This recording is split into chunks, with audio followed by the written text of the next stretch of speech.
na kwenye ule mti kuna wakati ambapo uruhusiwi kupita vile vile.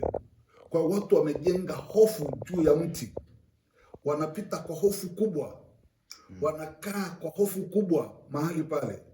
Unaambiwa hapa ni usipite hivi hivi, unaambiwa hata wakati mwingine usiunyoshe ule mti kidole. Ni kwa nini? Ule mti ni kitu ambacho kimefikia hatua ya kuabudiwa, ni imefikia hatua ambapo vitu vyote vya kiibada vinafanyika chini ya ule mti. Tutaangalia huko mbele. Mungu wangu na akubariki kwa kupata maana hii ya neno ibada na maana yake. Amen. Sasa twende hatua ya pili. Hatua ya pili ambayo nataka uijue katika vitu ambavyo vimejificha katika ibada. Ibada sio jambo la kukurupuka, bali ibada ni jambo lenye kuhitaji kuratibiwa kutoka moyoni. Ibada sio jambo la kukurupuka. Ninazungumza hivyo kwa sababu gani?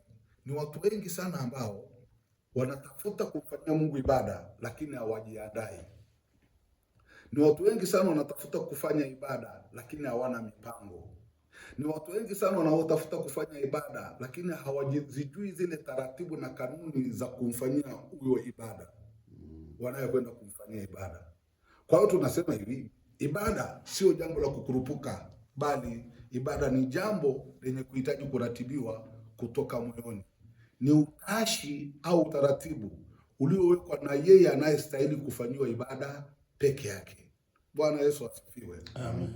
Nataka ujenge maswali wewe unayenisikiliza kwamba hivi, je, hicho unachofikiri ni ibada kweli? Kuna Jumapili ambazo zimeshakuwa ni utaratibu, sio ibada, kwamba mtu anaondoka kwenda ibadani lakini hajajiandaa. Mtu anajipanga kwenda ibadani lakini hana mipango ya kwenda kumfanyia Mungu ibada. Unaenda kwa sababu ni Jumapili. Tunasema ibada ya mazoea. Unaona? Na ndio maana sasa unakuta Mungu anakaripia, anatoa onyo kupitia kinywa cha Isaya.